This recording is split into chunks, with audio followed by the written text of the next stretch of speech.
기도하겠습니다. 살아계신 하나님 아버지, 오늘 이 시간 성탄절을 맞아 하나님의 말씀을 듣기를 원합니다. 우리에게 말씀하여 주옵소서. 하나님 마음의 문을 열게 하여 주시고 하나님의 살아있는 말씀이 심겨지게 하여 주셔서 하나님의 은혜를 깊이 깨닫고 묵상하고 결단하는 이 시간이 되게 하여 주옵소서. 청종하는 시간이 되게 하여 주옵소서. 예수님의 이름으로 기도합니다. 아멘. 우리 성탄절 영상 하나 시청하도록 하겠습니다.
오늘은 성탄절입니다. 예수님께서 이 땅에 오심을 기억하며 함께 기뻐하는 절기죠. 그런데요, 여러분은 성탄절 하면 가장 무엇이 먼저 생각이 나십니까? 동방박사, 말구육, 흰 눈, 성탄 트리, 선물, 산타클로스, 그죠? 이런 것들이 많이 생각됩니다. 안타까운 현실은 요즘 어린아이들에게 성탄절의 주인공이 산타 할아버지가 되어 있는 것 같다라는 생각이 들어 물론 동심의 마음, 저도 어렸을 때 그랬기 때문에 충분히 이해는 됩니다. 근데 계속 그것이 성탄절의 주인공이 되어서는 안 되지 않을까라는 생각을 성탄절만 되면 생각이 됩니다. 며칠 전 재미있는 영상을 하나 보았는데요. 어렸을 때부터 성탄절 때가 되면 산타클로스한테 선물을 계속 받아온 이 딸이 있었어요. 그러면 언제 좀 철이 들었으면 그만해야 되는데 엄마 아빠가 어머니 아버지 부모님이 주시는 것을 알면서도 매년마다 성인이 되었음에도 선물을 요구하는 거예요. 근데 그 선물의 가격이 크면 클수록 세지는 거예요. 이게 부모가 참지 못해 가서 이렇게 얘기해 주었습니다. 야, 그 선물은 너무 비싸서 산타클로스가 사주지 못할 것 같은데 좀 다른 거 생각해 보면 안 되겠니? 라고 물었습니다. 그러자 성인이 된 이 딸은 그래? 맞아. 이게 사기 힘들 거야. 알았어. 나 이제 선물 요구하지 않을게. 대신 엄마 아빠가 사줘. 이런 영상이었습니다. 귀 있는 분들은 웃으실 줄 압니다. 아무튼 예전에도 오늘날에도 이상하게 성탄절 하면 사람들 머릿속에는 산타클로스, 선물, 연애, 뭐 이런 것들이 연상되는 날이 되어버렸습니다. 다시 한번 여러분께 묻겠습니다. 여러분은 성탄절 하면 무엇이 가장 먼저 떠오르십니까? 저는 성탄절 하면 바로 이 단어가 생각이 됩니다. 그것은 바로 겸손입니다. 여러분 오늘 말씀을 다시 한번 읽어볼까요? 말씀의 제목을 시작. 성탄절 이것을 기억합시다. 아멘. 오늘 성탄절 우리는 기억해야 될 것이 바로 겸손입니다. 왜 이런 단어가 연상되는지 오늘 본문을 통해 우리가 함께 보기를 원합니다. 최대한 말씀을 빨리 끝내려고 합니다. 왜요? 저희 아이들이 앞에 앉아 있기 때문이죠. 아까 주일학교 예배 전에 11시 전에 제가 우리 사모에게 얘기를 했습니다. 아이들을 맨 앞에 앉히라고. 따로따로 앉히라고 하니까 맨 앞에 앉히라고. 여러 가지 이유가 있지만 한 가지 이유가 절제의 마음을 달라는 하나님께 원하는 마음으로. 아이들이 있으니까 빨리빨리 끝내야 돼요. 그래서 아무튼 오늘 말씀 여러분 집중하고 내게 주시는 말씀을 꼭 믿고 들으시기를 바랍니다. 이 미가서 말씀, 우리가 성탄절 하면 미가서 말씀을 잘 안 봐요. 근데 미가서의 말씀을 꼭 봐야 되는 이유가 뭐냐면 미가서에는 예수님의 탄생에 대한 이야기가 담겨 있기 때문이에요. 미가서는 미가 선지자가 기록한 책인데요. 그 수신자가 이 글에 받는 수신자가 누구냐면 죄가 누적되어서 이제는 끝내 돌이킬 희망조차 사라진 남북 이스라엘 백성들이 되고 있습니다. 그래서 그 내용이 하나님의 끝없는 경고에도 너희들은 돌아서지 않았기 때문에 결국 심판으로 멸망하게 되겠지만 하나님의 전적인 은혜로 다시 너희가 회복될 것이다 라는 희망의 메시지도 담겨 있어요. 근데 더 은혜로운 것은 여기서 끝나는 게 아니라 바로 우리가 알고 있는 이 유대 땅에 나실 왕이 있을 것이다 라는 이 메시아에 대한 예언의 말씀도 이 미가서에 기록되어 있는 것이에요. 바로 오늘 본문에 보면은 이 위대한 왕이시고 구원자가 되시는 예수님의 탄생에 대한 말씀을 증거하고 있습니다.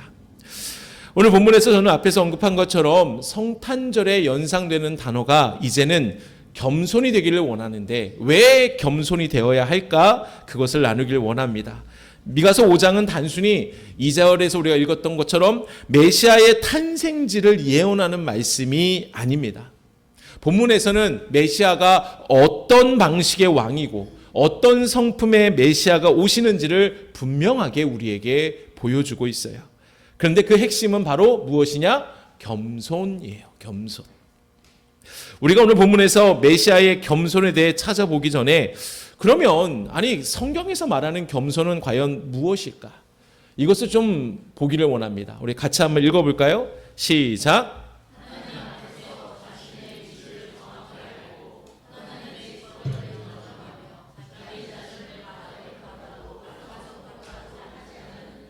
네, 이것이 바로 성경에서 말하는 겸손을 얘기를 해요. 좀 더 길게 풀어서 좀 설명을 해드리겠습니다. 하나님 앞에서 내 위치를 정확히 안다라는 것은 하나님이 내 삶의 중심이 계시고 나는 그 주변에서 사는 거예요. 이해가 되세요? 하나님 중심의 삶, 내가 중심이 아니라 하나님이 중심이 되는 태도가 바로 겸손이라는 거죠. 그리고 하나님의 주권을 인정하는 겸손은 하나님의 은혜에 내가 전적으로 좀 더 강하게 말하면 의존하겠습니다 라는 의미입니다. 겸손한 사람은 자신의 능력의 근원을 분명히 알아요. 그래서 어떤 일의 결과를 보고 내가 할 수 있는 일이 아닌데 이게 되었네. 하나님이 하셨구나. 하나님의 은혜입니다. 하나님 감사합니다 라고 하는 고백이 겸손의 고백이라는 거죠. 또한 자기 자신을 과소평가하지 않는다라는 이 겸손은 하나님의 말씀과 뜻 앞에 나를 복종시키는 거예요. 내가 할 수 있어요. 내가 그 충분히 할 수 있는 능력도 있어요. 그럼에도 불구하고 하나님의 때를 기다리는 복종의 삶이 곧 뭐다? 겸손이다라고 성경은 얘기하고 있습니다. 여러분, 오늘 본문에서 중요한 것은 이 세 가지의 겸손의 모습 그대로 예수님께서 이 땅에 오셨음을 증거하고 있습니다. 그것을 한번 하나씩 찾아보자고요. 가장 먼저 본문 2절 다시 한번 읽어볼까요? 본문 2절 시작.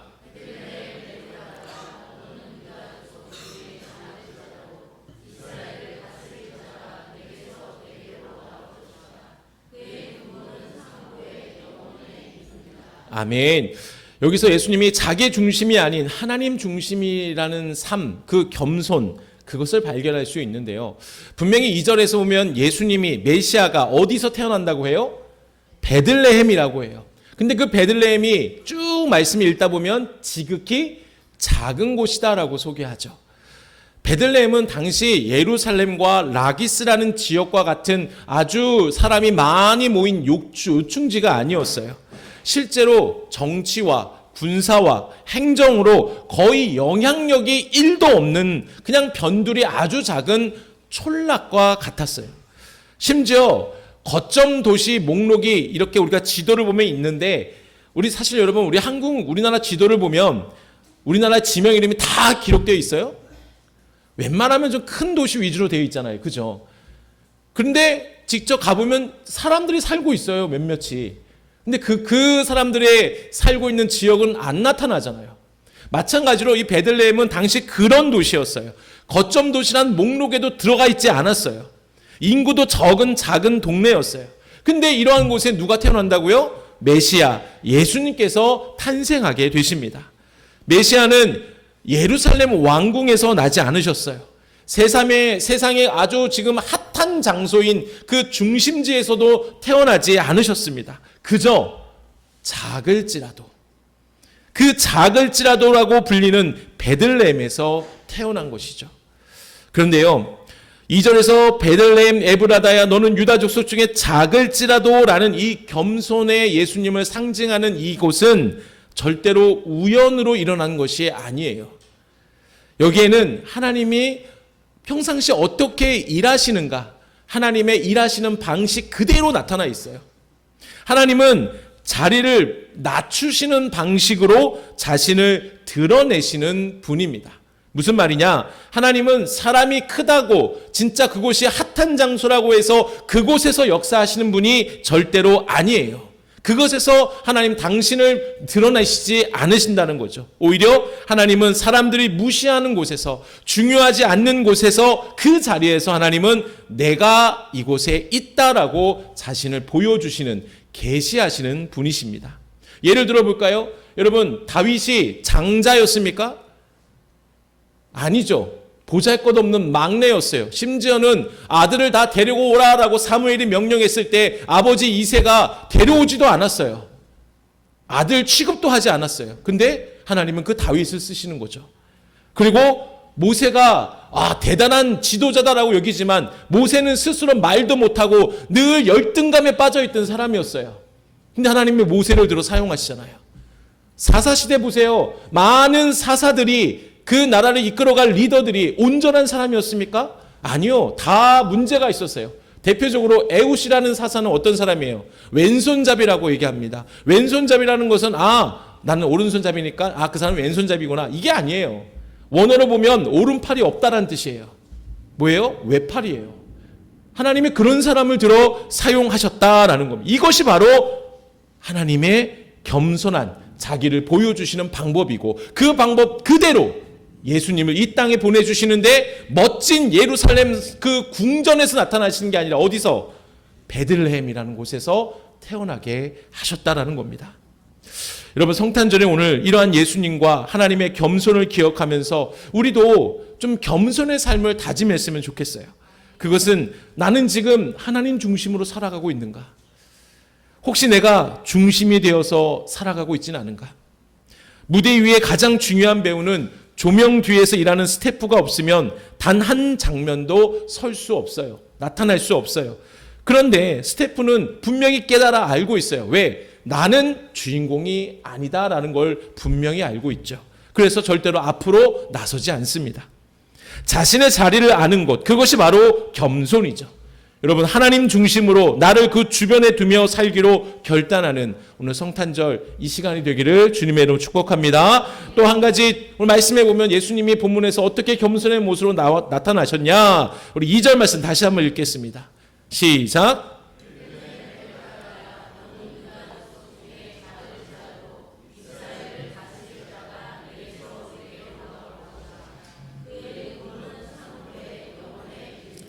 아멘. 우리가 기억해야 할 예수님의 겸손은 앞에서 본 것처럼 예수님은 하나님의 은혜에 전적으로 의존하는 삶을 사셨습니다. 다시 말해 자기 능력을 의지하지 않고 하나님의 그 은혜에 맡기는 삶을 사셨다라는 거죠. 2절 후반부에 보면 예수님은 그의 근본은 상고에 영원에 있느니라 라고 증거합니다. 근본이라는 말은 무엇입니까? 출처를 얘기하죠. 기원을 얘기하고 있습니다. 즉 예수님은 어디에서부터 시작되신 분이신가 라는 것을 얘기하는 거예요. 그래서 세번역본에서는 이 부분을 이렇게 표현하고 있어요. 그의 기원은 아득한 옛날 태초에까지 거슬러 올라간다라고 번역하고 있어요. 그래서 미가 선지자는 메시아는 베들레헴에서 시작된 존재가 아니라, 비록 인간의 몸으로 지금 베들레헴에 태어나긴 하지만 원래는 베들레헴에서 시작된 존재가 아니라 이미도 영원 전부터 계신 분, 하나님 자신이심을 증거하고 있는 말씀이 이 마지막 그 근본은 상고에 영원에 있느니라 라고 미가 선지자가 고백하고 있는 거예요. 다시 말해 예수님은 도움을 받아야 할 분이 아니라 도움을 줄 수 있는, 모든 것을 공급하실 수 있는 분임을 보여주고 있는 말씀이에요. 그런데 오늘 본문과 성경의 전체를 볼 때 예수님은 이상하게 누군가의 도움이 필요한 존재로 이 땅에 오셨습니다. 그의 근본이 영원하신 하나님이라면 왜 하나님은 예수님을 아기의 모습으로, 그 아기는 전적인 돌봄이 필요하잖아요. 그 돌봄에 의존하는 그 존재로 이 땅에 오셨을까? 바로 이 점이 겸손의 핵심이죠. 예수님은 스스로 말씀으로 세상을 창조하신 분이세요. 굶주린 자에게 더 풍성한 것을 주실 수 있는 분이고 돌로 떡을 만드실 수 있는 분이셨습니다. 그럼에도 불구하고 예수님은 어머니 마리아의 품에 안기셨고 요셉의 보호 아래 자라셨고 배고픔과 추위를 그대로 경험하셨습니다. 빌립보서 2장 6절에 7절 말씀, 예수님은 하나님과 본체세요. 같은 분이세요. 근데 예수님은 동등하게 여기지 않으셨다. 오히려 어떻게 여기셨어요? 자기를 비워서 종의 형체를 가지셨다라고 증거하십니다. 즉 예수님은 하나님이시지만 하나님답게 대접받는 그 길을 선택하지 않으셨다라는 뜻입니다. 능력이 없어서 낮아지신 것이 아니라 능력은 있지만 스스로 낮아지는 길을 선택하신 예수님의 그 모습이 곧 겸손의 모습이다라는 말씀이죠. 그러니 여러분, 예수님께서 인간의 몸으로 오신 그 성육신의 은혜, 예수님께서 어떤 선택을 하셨는지를 우리가 알면 그것이 얼마나 우리에게 놀라운 은혜가 되는지, 그래서 그 예수님의 모습이 얼마나 겸손의 모습인지 알게 되는 것이죠. 그 예수님이 모든 걸 다 포기하고 하늘 보좌를 포기하고 누굴 위해서? 나를 위해서 그 낮고 낮은 이 땅에 오셨다라는 거예요. 여러분, 아이와 눈을 맞추기 위해서 무릎을 꿇는 어른의 모습은 어른이 아이보다 약해서 무릎을 꿇습니까? 아니죠. 사랑하기 때문에 낮아지는 거 아닙니까? 예수님의 탄생이 바로 이것이에요. 우리를 살리기 위해, 우리를 만나기 위해, 우리를 품기 위해 낮아지신 그 하나님, 바로 겸손하신 예수님의 사랑을, 그 표현을 기억하면서 감사하는 날이 무슨 날이라고요? 성탄절이에요. 그러므로 우리도 겸손한 삶을 살아가기를 소망합니다. 하나님 앞에서 자발적으로 낮아져서 하나님의 도우심만을 절대 의지하는, 하나님의 은혜 없이는 살 수 없습니다라고 하나님 앞에 나아가는 그런 사람이 어디의 자리로 계속 나아가게 될까요? 내 힘으로 할 수 없습니다라고 생각하는 사람이 도우심을 구하는 그 자리가 무슨 자리예요? 기도의 자리죠. 잘 아시네요. 감사합니다. 알고 계신 걸 실천하시기 바랍니다. 기도하는 사람이 겸손한 사람이에요. 자, 마지막으로 오늘 본문에서 발견할 수 있는 예수님의 겸손은 바로 하나님의 말씀과 그 뜻 앞에 순종하시는, 복종하시는 예수님의 겸손을 찾을 수가 있습니다. 본문 3절, 4절 같이 읽어볼까요? 시작.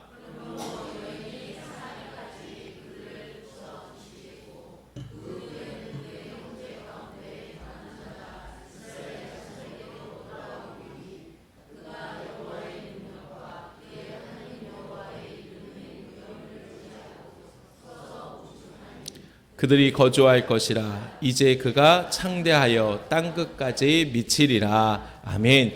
여러분 3절에서 미가는 예수님을 여인이 해산하기까지 그들을 붙여두시겠고 라고 증거하고 있습니다.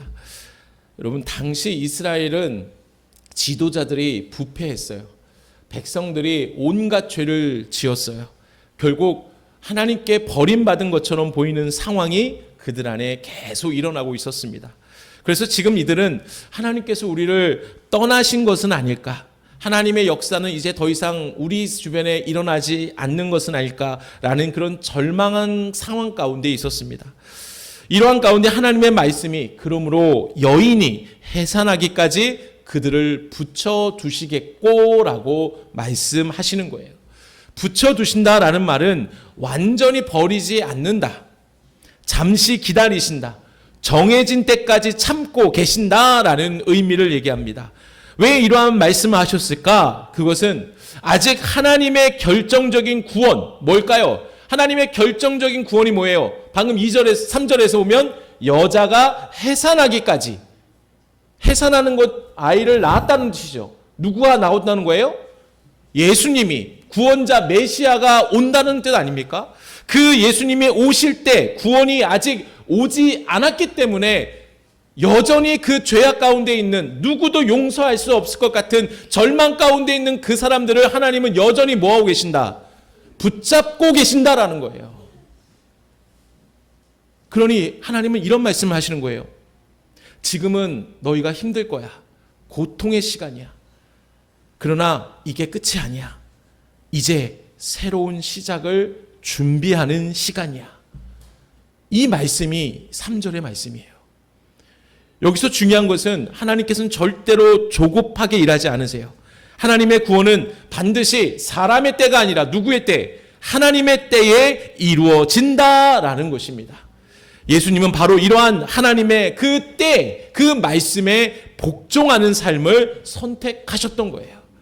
이것이 바로 예수님의 겸손입니다. 즉시 왕자에 오르지 않으셨어요. 당장 세상을 심판하지 않으셨고 기다리고 성장시켜 주시고 섬김의 길을 택하셨습니다. 그리고 말씀 앞에 복종한다라는 그 극지에 그것을 이렇게 표현하고 있죠. 사도 바울은 빌립보서 2장 8절 시작.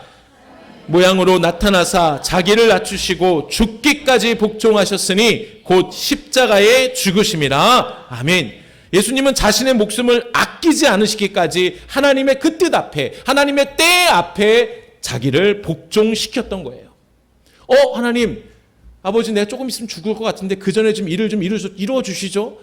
죽음이 너무 나 두려운데 좀 빨리 해결해 주시죠. 계속 원망하시지 않았어요.